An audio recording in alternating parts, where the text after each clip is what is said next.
Good morning, everyone. I hope everyone has settled down and welcome to this breakout session. I'm sure many of us or all of us drew valuable insights from the plenary and from the previous breakout session.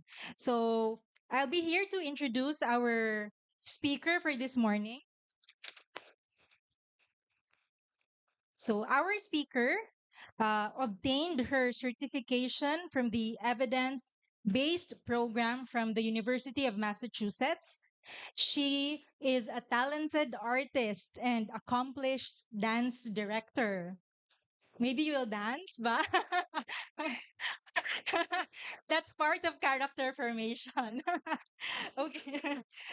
She is also the dedicated coordinator behind the formation of Paref Woodrow's School, where her passion for the arts and education has played a big role in shaping the school's vibrant community.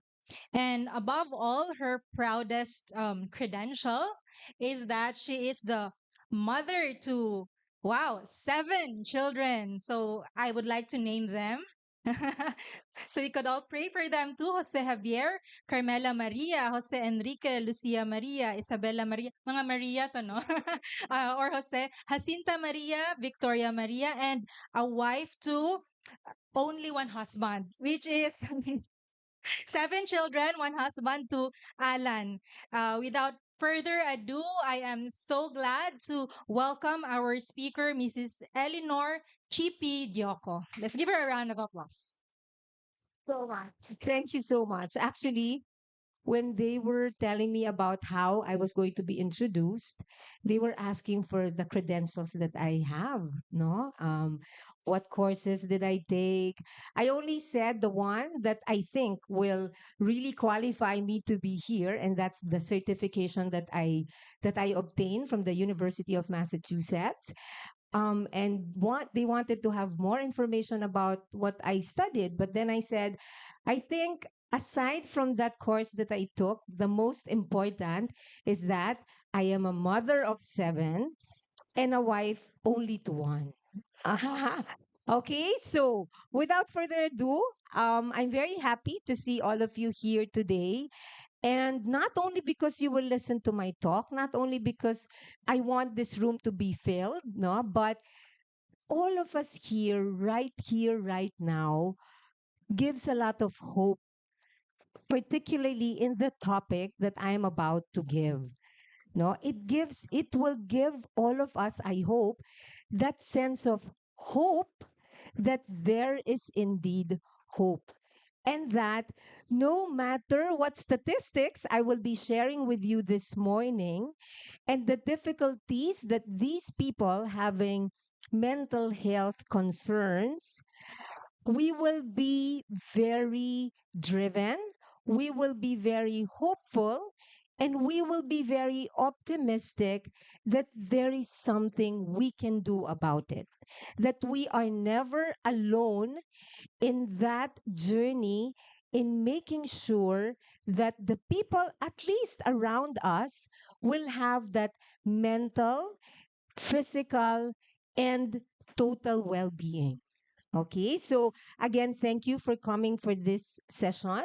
And allow me first talking about mental well being, mental wellness. First and foremost, I'd like all of us here, I'd like to start with that we can never look after, whether we are a parent, a teacher, a mentor, or an administrator, we can never take care of others if we do not really take care of ourselves. And I'm talking to myself. Okay? And I am talking to all of us here, especially the mothers and the fathers, no, that many times we want to be able to take care of the well-being of others, but our own well-being really is the last one. I will have to tell you that among all the things mentioned to us in the program that I took was that if you want to embark on helping others to achieve well-being, we have to first and foremost really secure that.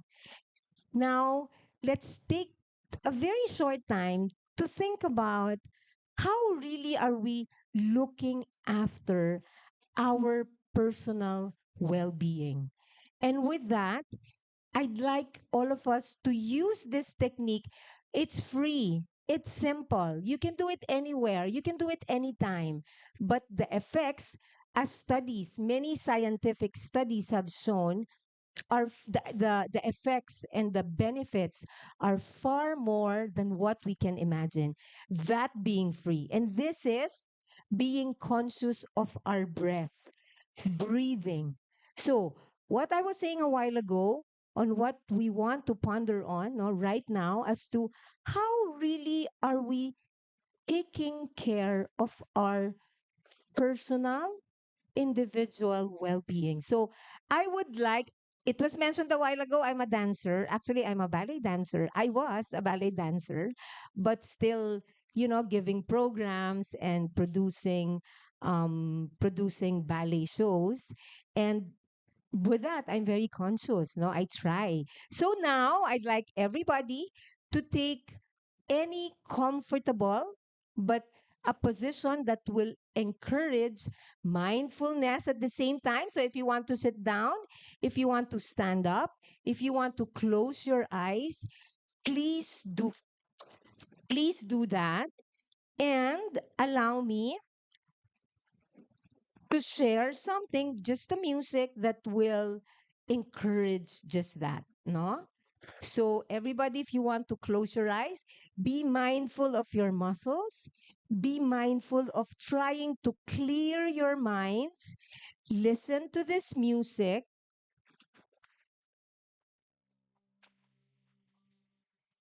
and follow my cue. Try to listen to the soft, tiny sounds that you hear. Is it the water? Is it the wind?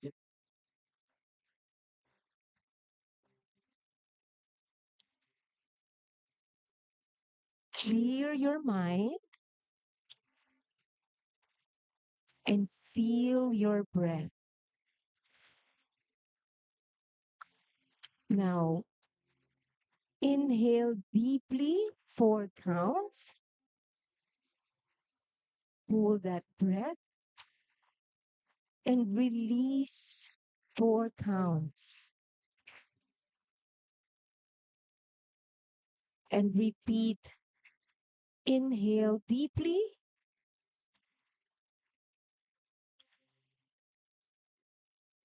and release.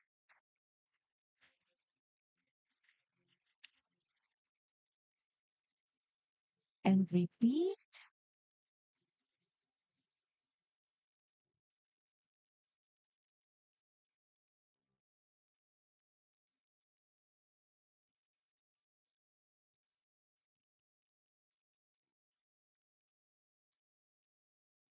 Inhale deeply. Try to be conscious of your neck and roll it to the side.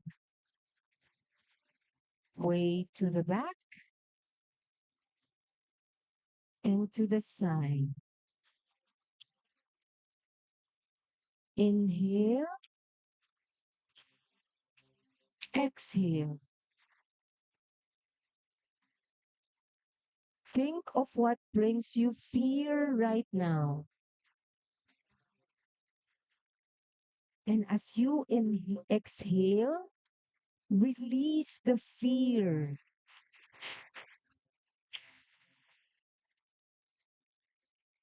Inhale,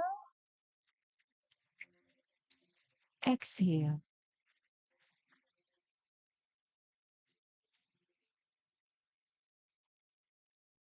And now be conscious of your breath again. Gently swallow. Inhale, exhale. And very gently open your eyes and see whatever you see with a smile. So there you go. That didn't take us 4 minutes. It took us very short. But honestly, how do you feel? Do you feel better? Do you feel like your mind is clearer? Yes, no? Yes. So, as I said, that is free. You can do that anytime. In YouTube, there's so many music that you can use. But try every day. If there's only one thing you will remember in this talk, which is this, I'd be happy. Because I'm sure if we do this every day, the people around you will have their mental well being. Okay, so now, as I said, no, I think the course that I took is really the one that capacitated me to really go for this advocacy of number one, taking care of my own well being, and second, to really take it upon myself to do what I can to help my family, my community, my school, and the world with the little things that we can do. So this is a program that is now available online, so you can check it out. All right. So first, try to think right now. I don't want to have my own agenda only. I want you to have your own agenda of why you came here. I'd like to ask one or two. Why did we come here? One thing for sure, we are all here, as I said, because we want to give our share, our contribution to mental wellness and mental well being. I'm going to call. All right. Simple. Why are we here? Why did you choose to come here? There are other simultaneous sessions, right? But may I ask, he's smiling at me. So I'm going to ask him. I like people who are smiling. May I ask, my dear gentleman here, why are you here right now?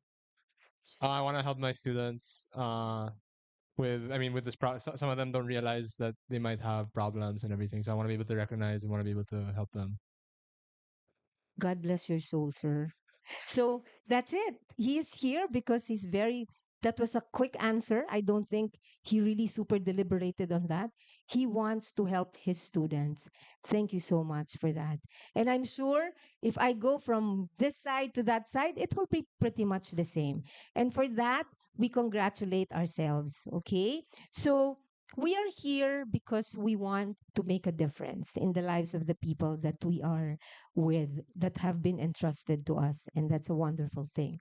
No, now let's talk about mental health. Okay, what really is mental health nowadays? I'd like to say, no, in the studies and in the course that I took, i I feel like mental health, that word, mental health, depression, anxiety, trauma, suicide, they're abused. Okay, abused. And because of that, we really don't get to understand what it is truly. Mental health, simply for our purposes today, is this, no? First, what it is not. It is not just a concept. Okay? Let us try to really know what it is, because if we don't, no matter how many we are here, we won't be able to make a difference. It is not just a concept. It is not just the absence of mental illness. Okay, what is it then? It is a state, actually. It is a state of emotional, psychological, and social well being. Okay, so it is a state. All of us here, we go through the highs and the lows of our moods, right? And I'd like to say that, no, because that was told to us also, and that is normal. Even if we get sad 2 days in a row, that doesn't make us depressed. Okay, even if we saw a cat and then we got scared of the cat, That's not trauma. We don't know yet. Okay, so why am I saying this? Because one of the stumbling blocks in really be able to make a difference in resolving issues on mental wellness, mental illness, is that we think everybody says, like a parent, no, she's been so sad, she's depressed. Let's try, no, let's try to avoid using those terms, just randomly, because it really does not help. It gives us that feeling of hopelessness. She's depressed. She's depressed. He's depressed. I was talking to my wife or husband. They're depressed. Everyone's depressed. We will get the impression that everybody in this room, everybody in this world is depressed. But is it true? It is not. Okay? So there. Now, mental health is what enables people to cope with the stresses of life. Okay, realize their abilities, learn well, and work well and contribute to their community. Some of the slides I will just be going through very fast. Okay, and there's a clicker. I hope I know how to use this. All right. All right. So there. After mentioning a while ago about let's try to refrain from using words like depression, I'm anxious, I have anxiety. Let us be guided by data. Okay. This is not to say that data will not alarm us, okay? Because now the concern and the issues when it comes to mental wellness is not a new thing. No, in the early 1900s, there have been cases of mental illnesses, mental wellness, no, depression among kids, but over time, it has really scientifically proven, really doubled. It has increased by 70%. Okay. These statistics, I will not go through them one by one, and the list can go longer and longer. In fact, when I was doing my studies, when I was researching, I had to stop because it can be very alarming, no? And then suicide is another thing. The thing about suicide now, I don't know if you've encountered the latest studies of the World Health Organization that there are more than 700,000 people all over the world commit suicide. And that's not the alarming thing. Can you imagine 700,000 people committing suicide every year, and it's growing? What's even more alarming is those 700 plus, for every one of them, there are 20 who have attempted suicide. So if you do the maths, no, those who are really in that condition, just suicide alone, 700 times 20. Because of the 20 others, every one of the 700 have attempted. Okay. So now, what are the factors? Um, when we talk about suicide, depression, trauma, anxiety, there are many, no? Because they say that it is the causes, no? It's really complex interplay of many multiple factors. But the studies have shown that these are the first three. Genetics. Some people are just really prone to that. But I must tell you that this comprises only of a very little fraction of what is actually happening now. Less than 10% is really genetics or biological. Okay?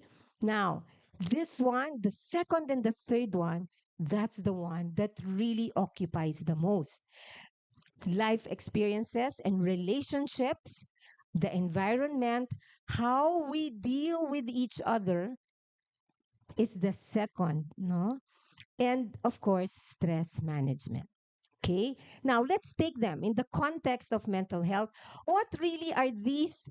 At least four words. We'll go through them very quickly because why? I'm sure we've heard all of these words, but I'd like all of us to be enlightened and to be, educated also as to what really is depression. No, although I am not a doctor, no, but I will just share with you what I've learned. I'm not an expert really. When they ask me about it, the only thing I can share is that yeah, I took the course and I was certified to be a um, youth mental health coach and mentor. But as to further studies after that, none yet, no, but I'm still pursuing these studies. But we have to know what they really are. Okay, depression. Depression is a mood disorder that causes a persistent feeling of sadness and loss of interest. So all of us here will have feeling of sadness and mood swings. And that's perfectly normal. Okay, but they say that this can vie for a case of depression or clinical depression when that level of sadness go beyond or below the floor level. Meaning here, very sad, persistently for 2 weeks, extreme sadness. Or there is such a thing as highly functional depression, meaning the person is already depressed, but she is highly functional.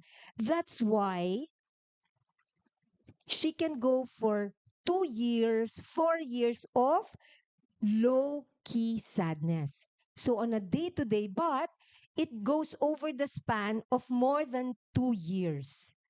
Okay. And I guess some no studies have shown that there are many who are going into this level, no, and that when it comes to the sadness, many, can I see by the raise of hand who among us here are mentors, mentors in our schools or mentors in the companies that you work for, perhaps? Okay, quite a lot. Parents, who are parents here? There. The sharing that I will be giving you, especially on concrete tips, they're applicable to both parents. I mean, to both parents and mentors, teachers. Okay, so that qualifies, no? If it's depression. Okay, here these are the common symptoms. Okay, in the program we put this together. Guilt, decreased energy. How do we know that it becomes now? Aside from the first two, these are the symptoms. Can you see? So these are the symptoms, no? And when do we say again, no? When do we get alarmed? Because all these things, all of us, one day, another day would experience, like difficulty with relationships or social withdrawal, sleeping too much or too little. And this is over a span of 2 weeks consistently. Okay. And then I'm just reading randomly, low self esteem, changes in appetite or weight. Okay. And all these other things that are mentioned here. Now, these things, especially when the functionality is already impaired, meaning they cannot go to school anymore, no, or they cannot work. The things that they used to be good at no longer, a capability for them. Then definitely, okay. Anxiety, characterized by an intense, unpleasant state of inner turmoil. Many times we use depression and anxiety interchangeably. Yeah, they're two different things, okay? When you speak of anxiety, we talk about persistent, no? Worry, fear, and then there's avoidance already. Physical symptoms come out. When there's anxiety, rashes, these things, these are manifestations, no? And as I said, impairment of the things that we can do. These are the kinds of anxiety. Again, since I'm not a doctor, I don't want to go through them, no? But if you have questions, we can take note of these and address them later on. Okay, these are the kinds and levels of anxiety. Okay, trauma. This one, I included this for us parents and teachers. Sometimes we do not realize, if we're not very mindful, we can actually cause trauma among the children. Okay? And as I said, it's good that we are aware of it. Okay? What is trauma? These are severe and lasting emotional shock and pain caused by an extremely upsetting experience or a case of such shocking happening. So we are with the children, mentors, um, parents, and teachers, especially on the part of the teachers. Sometimes they spend longer hours with us. So we have to be very mindful. The things that we tell the children, to us adults, like I remember, cats. Some people are scared of cats, right? So we can't just simply dismiss it. Oh, that's just a cat. Okay, maybe to us it's just a cat, but to others, especially to the children, there might be something there that we do not know, that's affecting their behavior. Okay, okay, it doesn't want to. All right. Okay, more things about trauma. No, it involves exposure to death, threatening death, actual or threatened serious injury, actual or threatened sexual violence. These are just examples, no, experienced directly or indirectly. And then trauma and ACEs, no. What are ACEs? Anyone in the room? Adverse childhood experiences.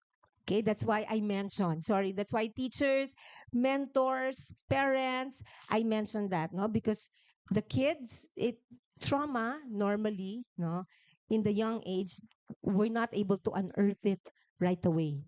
Okay, so this is like the symptoms of trauma. Okay, now suicide. All those things, depression, anxiety, trauma, the thing is, they can lead to suicide. And this is what scares all of us, right?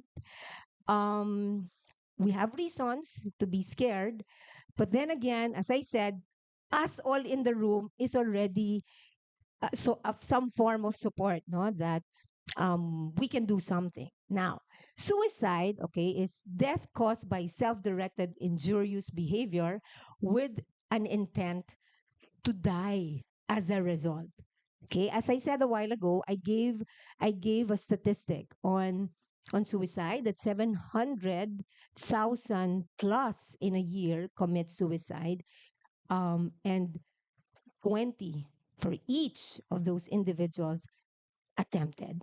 All right, so a lot, a lot of them. Okay, but then when we talk of suicide, it is important that we know the data, but at the same time, we don't just move because of the data. We move because of care. We move because of love. We do programs, we create programs in schools, not because simply you don't want your school to be like the other school where somebody committed suicide. Okay? Let us remind ourselves of that. The purpose, our intention should be very clear and strong in each of us. We don't want these things to happen because we care. Okay, more on suicide. The thing is, it's a bit, no, it's a bit of an assurance, I guess, somehow, that there is also such a thing. Okay, there's a level. So in other words, we can do something. Okay, because suicide doesn't just happen, boom, I will commit suicide right here right now. It doesn't happen that way. It has levels. So it actually sometimes starts with this, the NSSI, or the non-suicidal self-injury. Okay, what is that? People, they just say they will hurt themselves, they will kill themselves.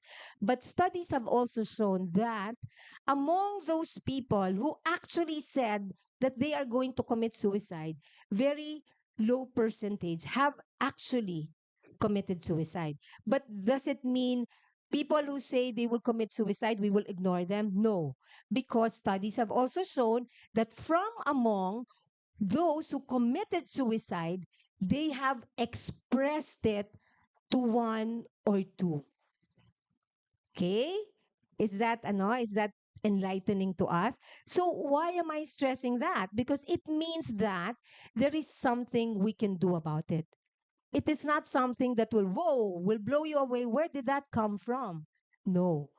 We will see it coming, especially if we are mindful and sensitive. And as I said, if we really truly have that genuine care in our hearts for the people around us, it will not surprise us that so and so committed suicide. In fact, studies have also shown, it was shared during our class, that another form of processing is being given to those people who knew people who committed suicide, and they feel so bad because they saw it coming somehow.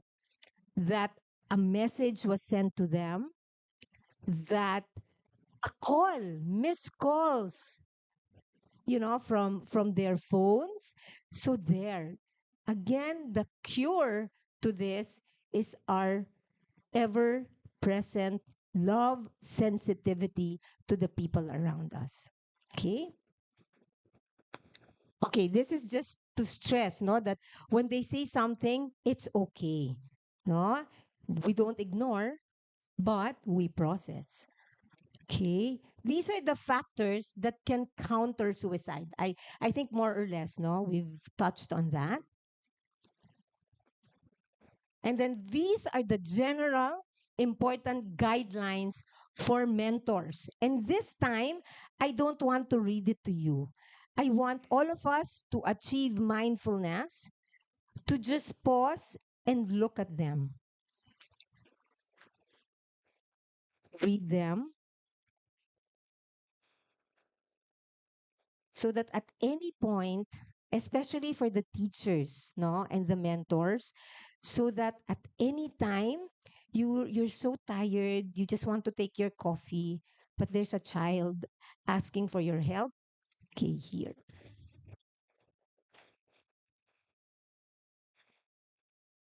I sorry. Okay. These are okay. I just gave this because in our school where I work, we have the um, management of school crisis. Okay. And I just took some, like this one is the immediate response to suicide cases. So, what do we do when there are actual suicide cases? These are the one studies. Again, this was the one presented to us. Studies have shown most effective and really straightforward. The good news is, okay, so we've heard some of the bad news and alarming news, but the good news is number one, it's not in my slide, we have each other. We are all, we are here, we want to do something about it. That in itself is a good news. Now, I have two more good news. The presence of these programs. Okay. Now, okay. Number one is mental wellness. No, that's a good news that all of us are getting aware. Okay. And we read up on this, I'm sure. And that we have the mentoring system in most of our schools. Can I see by a show of hand who among us here work in a school and you have some form of mentoring and coaching system? Of course. Yeah, wonderful. Your students are so lucky and the parents are so lucky. Okay.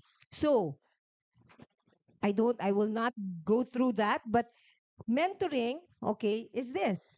is a supportive relationship where a more experienced and knowledgeable individual, okay, that's the mentor, normally, of course, older, more mature, provides guidance, advice, and support to a less experienced or less knowledgeable person, a younger person, okay?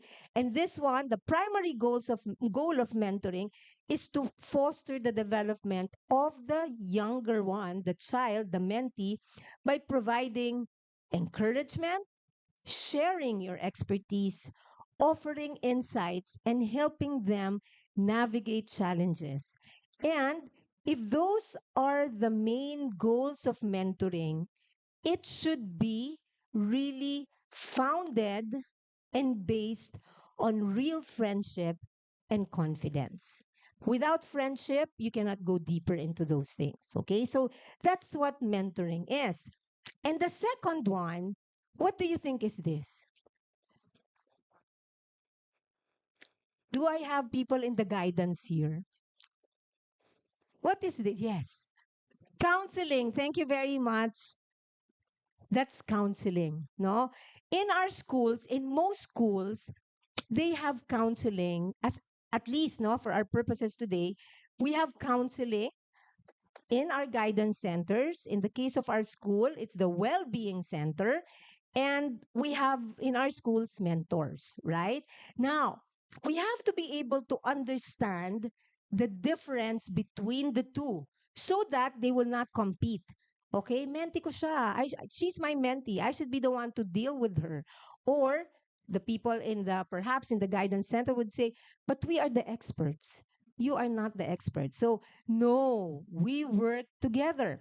Counseling is the one in charge because when it comes to um diagnose in our school, that's what we do. Okay, they are the ones in charge of the management of those who have diagnosis, who have special needs. They are the ones. Okay, why counseling is a professional therapeutic process in which a trained counselor helps individuals or groups address work through emotional, psychological, or behavioral issues. So it has to be clear in our school who will do what, but at the same time, you work together. Okay, you work together. So here, um, allow me to share this, no, even to those who are not in the PAREF system, because we find this very helpful. It's good that in our schools, mentors and the people information and the people in the guidance have this clear in our minds and in our hearts, no? So the focus of mentoring, okay, and counseling the same. You have the same goal, which is the holistic, physical, psychological, emotional, social, intellectual, career, and spiritual moral formation of students, okay, under mentoring in partnership with the religion teacher, with the chaplain, and with the other personal formation group, okay, the class advisors as well. So that's both the same, the focus. Next, when it comes to the specifics, no, the mentoring takes care of the formative set of virtues, the growth in virtues, the growth in their day-to-day life, normal days. That's what the mentors take care of.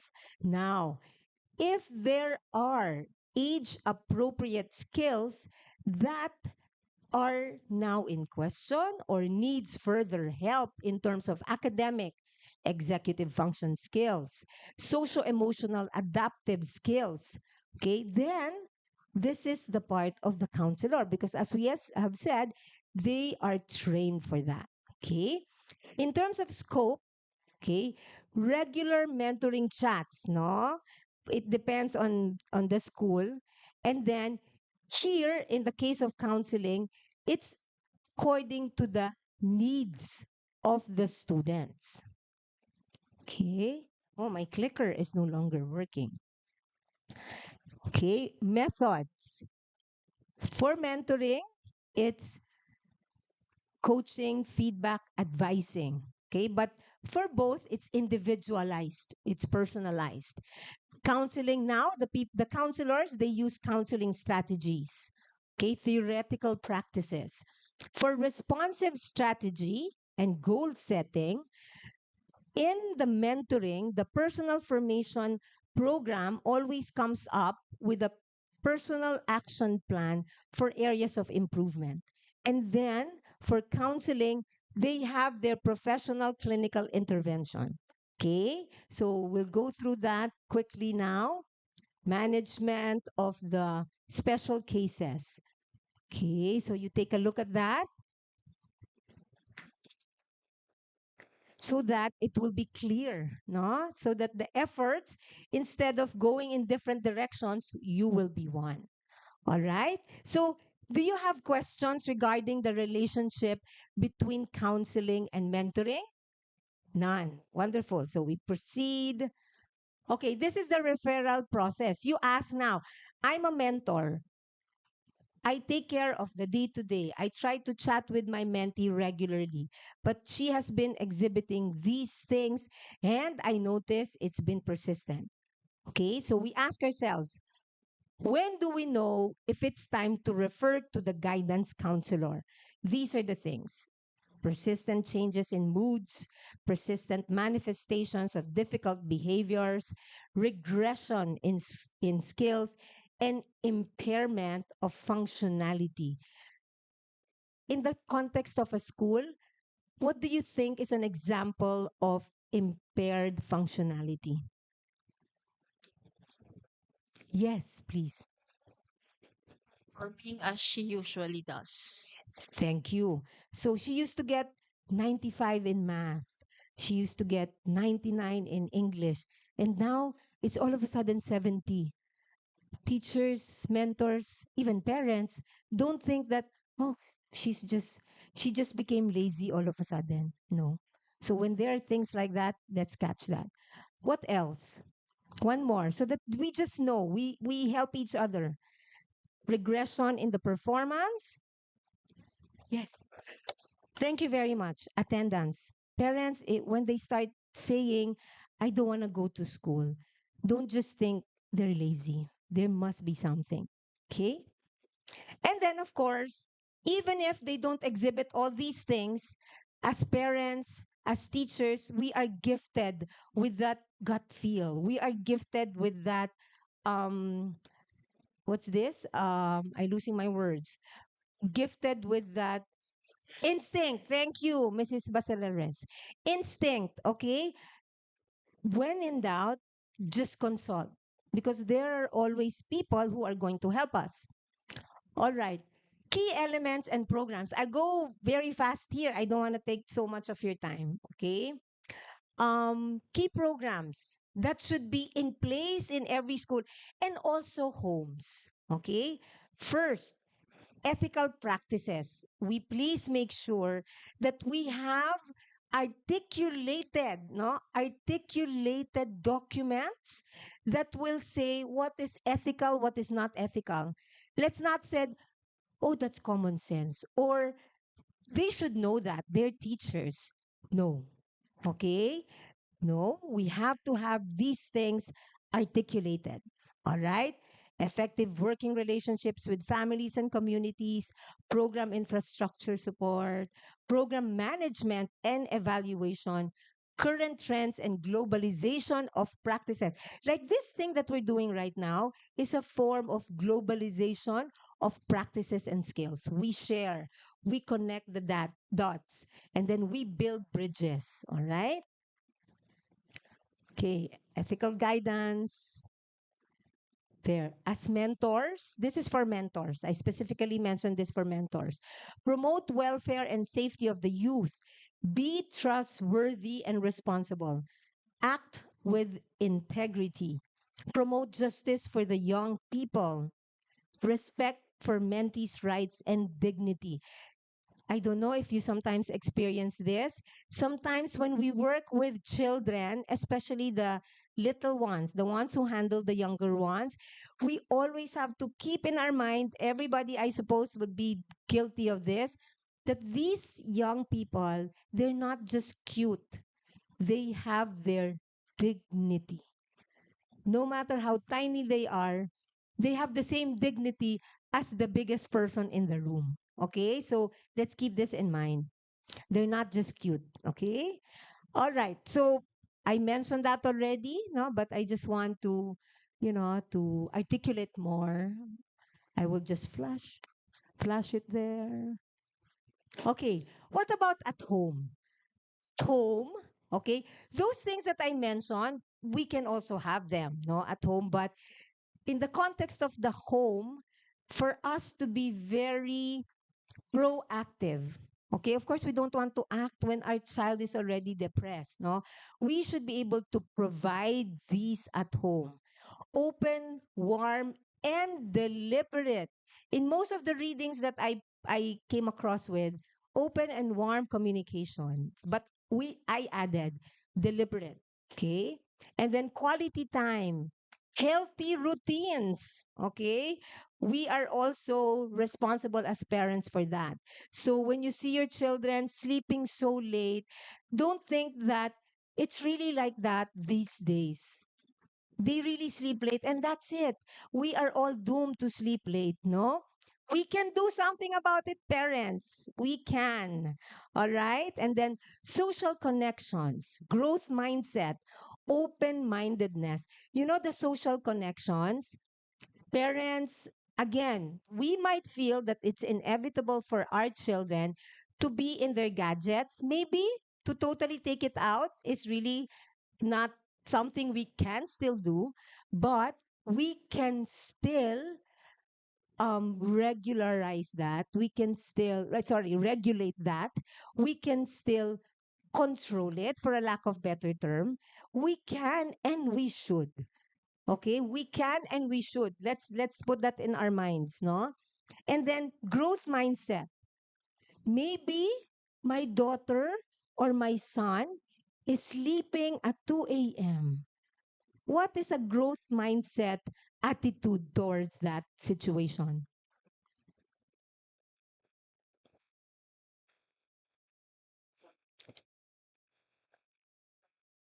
Anything that is not surrendering is a growth mindset attitude. Okay? So you don't just say, just like what I said, no, talagang, it's really 2 a.m. That's his sleeping time. No. Growth mindset, parents. Make it 12 next week. The following week, 10. All right? So growth mindset, positive, positive. All right, strategies I have listed down, okay? These are again part of the studies that was conducted by the school, no, where I went. Motivational interview technique. In motivational interview technique, it's just really more active listening. You allow them to speak up, no? Opposite emotion actions, that when they say something negative, we try to elicit, no? And sort of guide them to think of a positive emotion that will counter the negative, uh, positive action that can counter the negative emotions. Okay? And then cognitive behavior technique. I have a few slides here. I just want you to, maybe to read up on them here. Motivational interview, collaborative, goal-oriented style of communication, takes approach of guiding. As I said, active listening, just listening to them. We have to be respectful, curious, but non-judgmental. Okay? Right? And then ORS.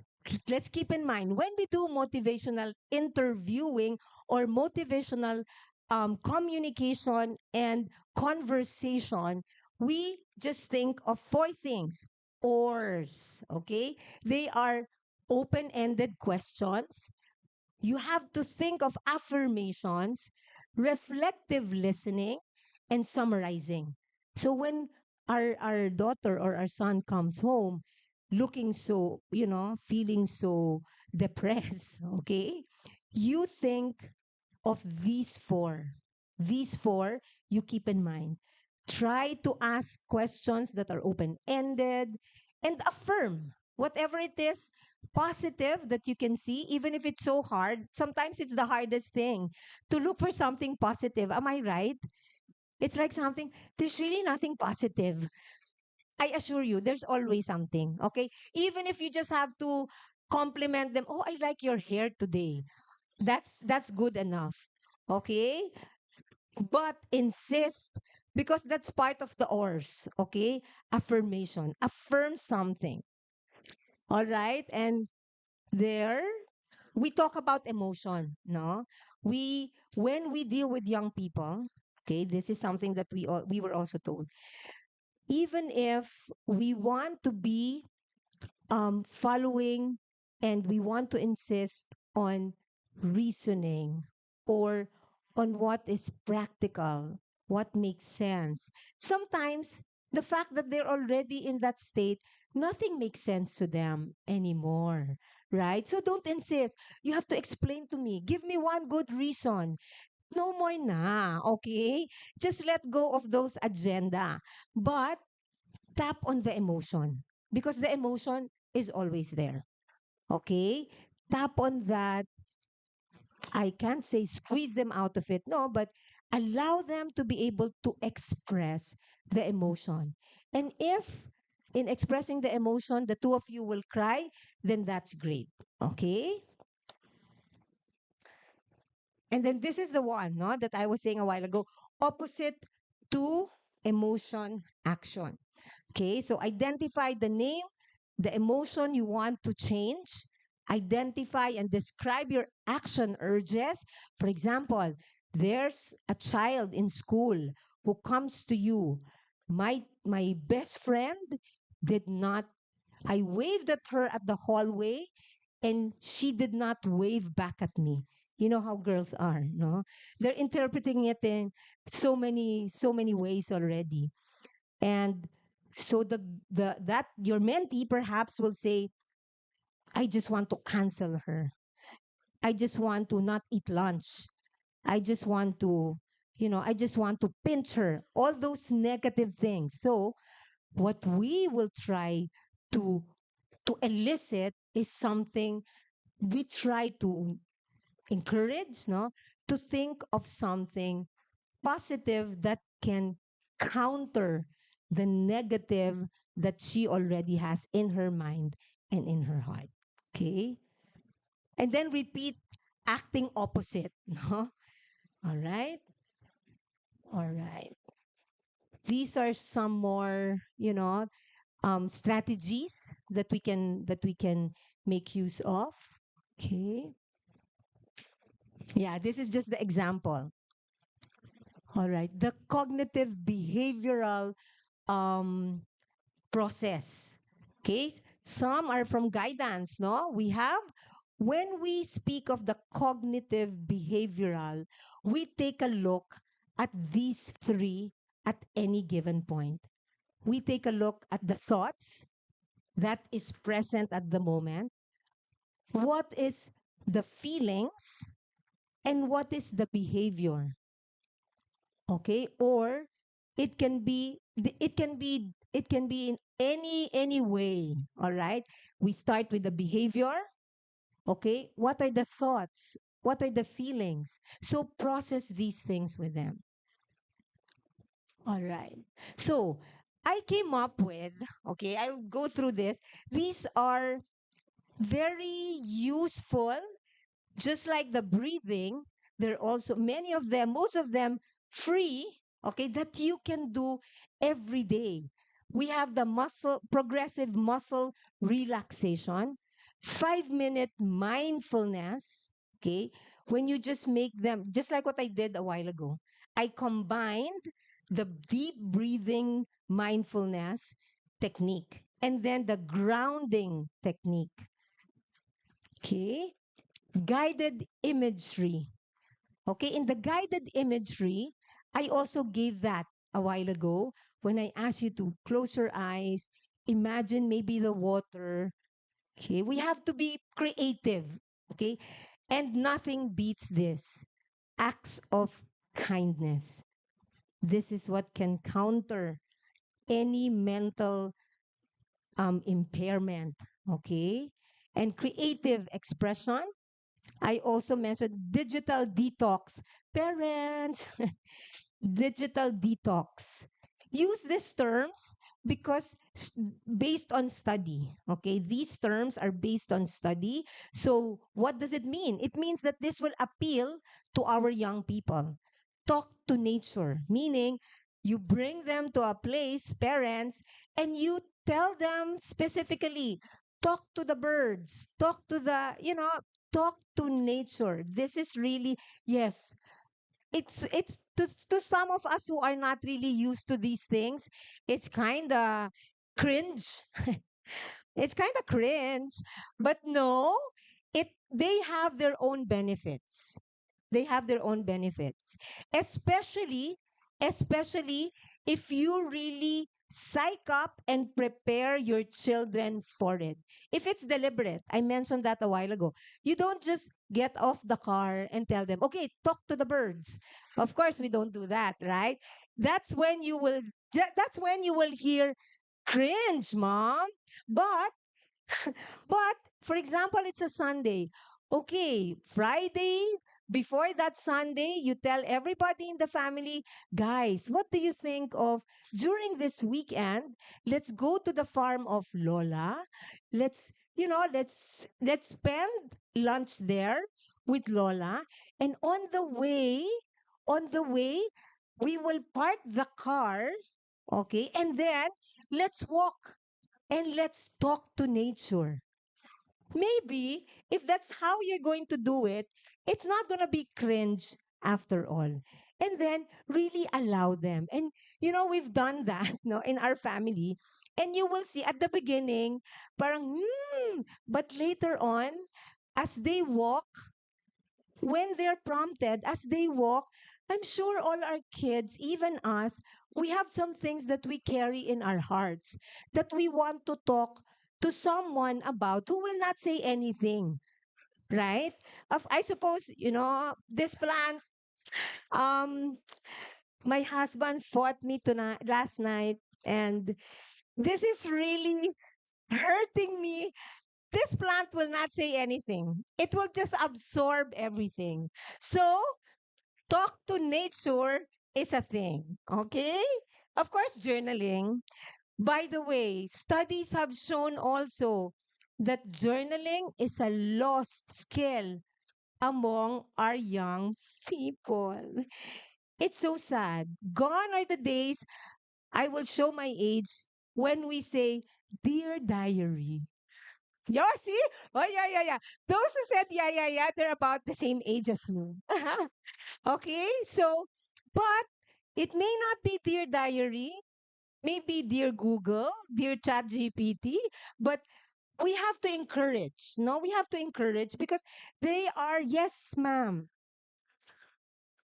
I'd like to say I'm proud my daughters are journaling. Yeah, bravo. Thank you. We continue with that, no? Okay. And then deep mind breathing. Ladies and gentlemen, please do this, okay? Gratitude wall in your homes, in your classrooms.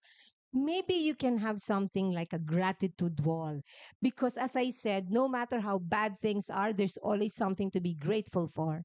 Positive self talk, okay? And then here. All right, these are just some reminders, no, for the mentors, as to what we can do. Okay, these are the yeah in school.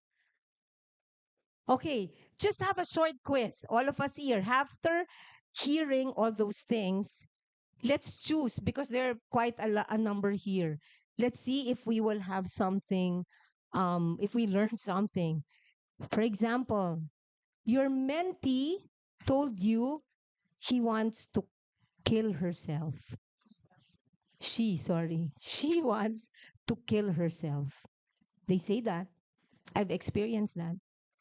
What will you tell her? What will you first do? I'm gonna go here.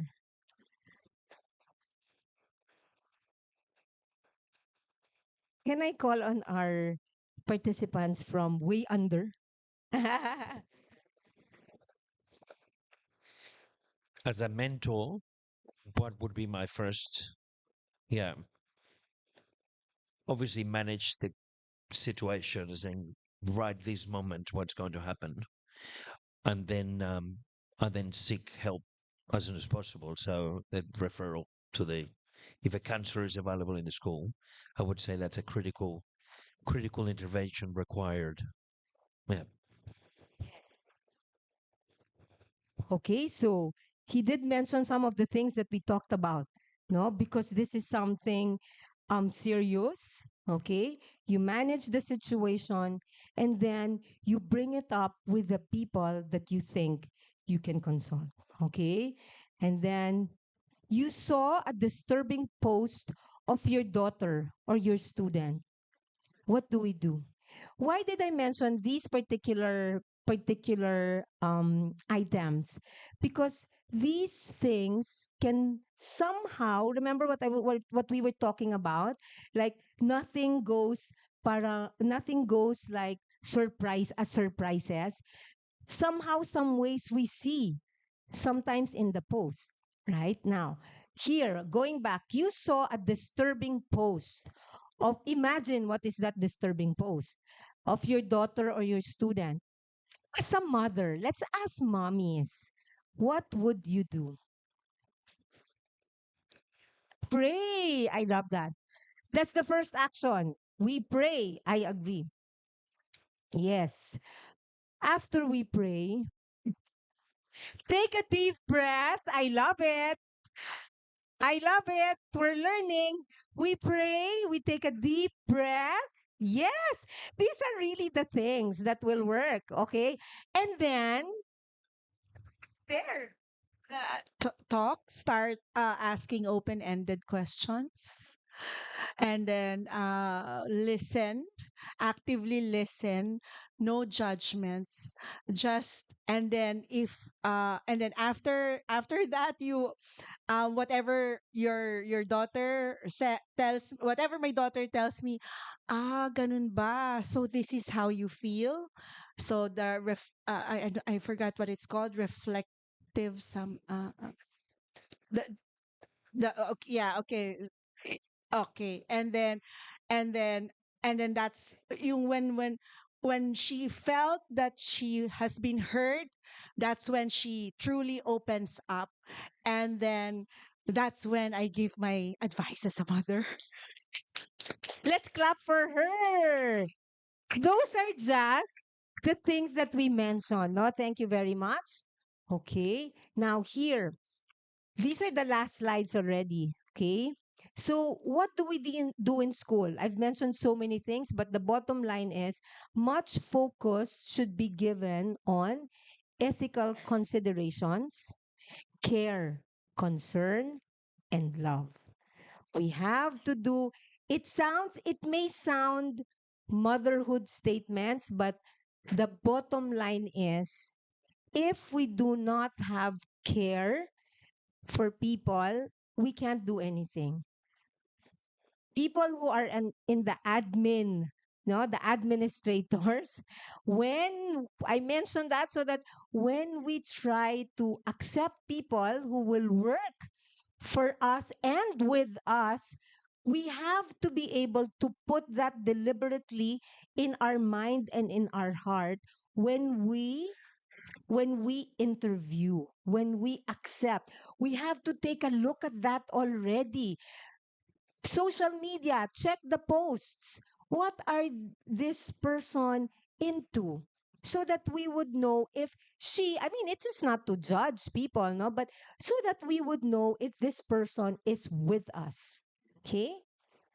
And then mental health, okay, is a natural fruit of love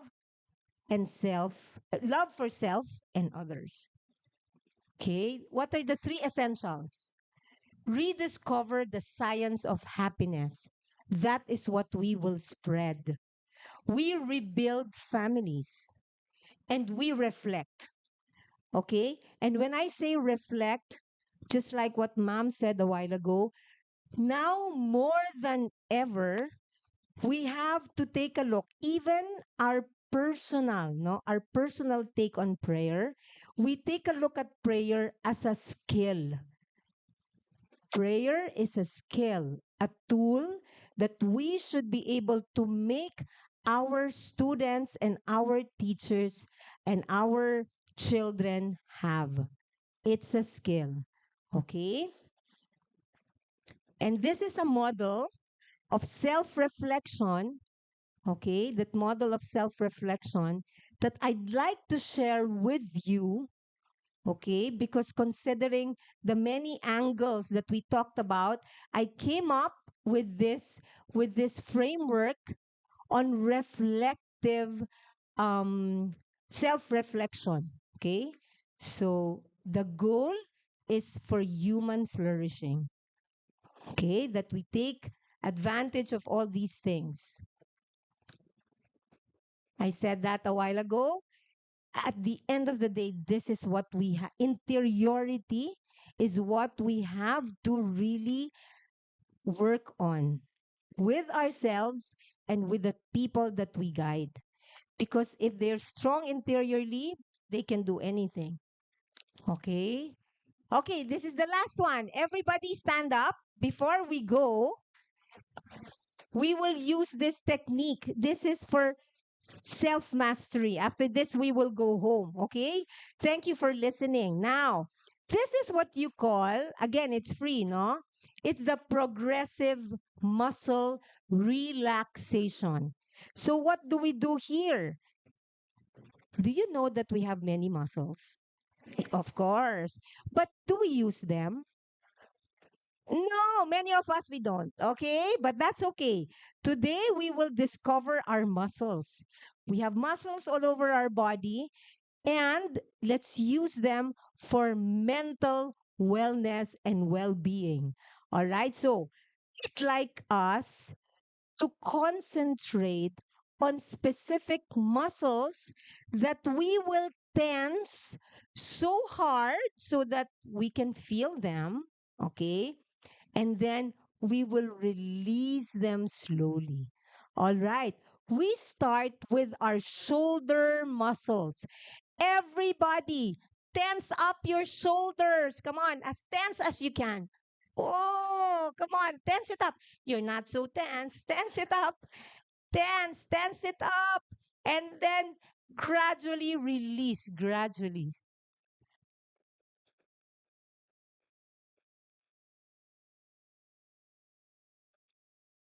Can you feel that? No, let's tense it again. Huh? Now is the time to be tensed. Now tense up your shoulders, your muscles. Come on, tense it with your neck. And then slowly release.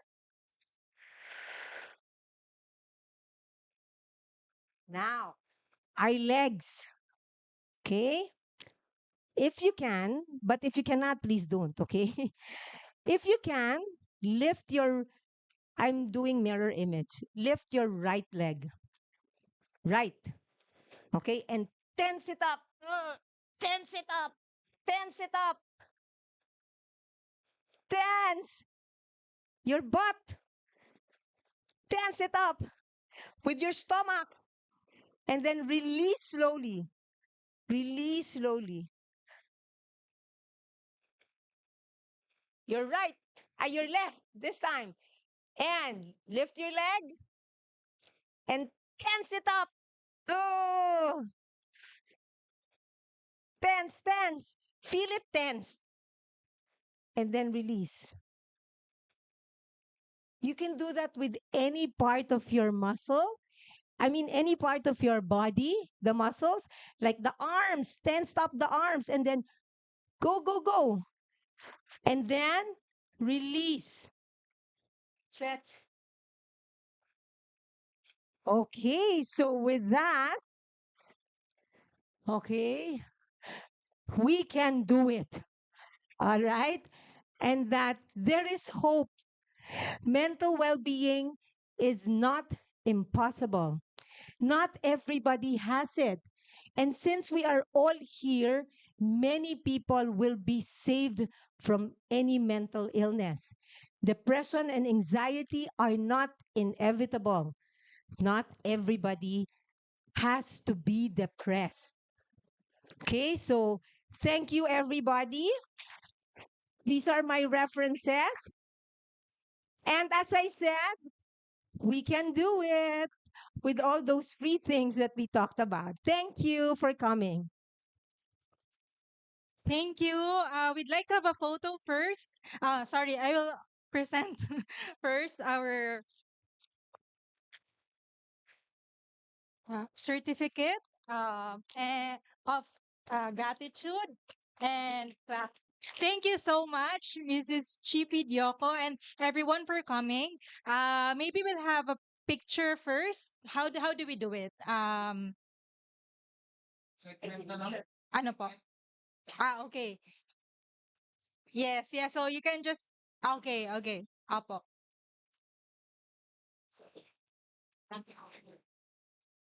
Ah, dito po muna.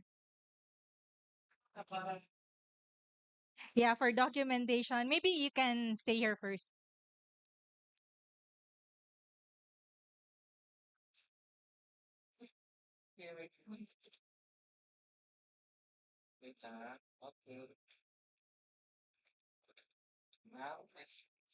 We have to well.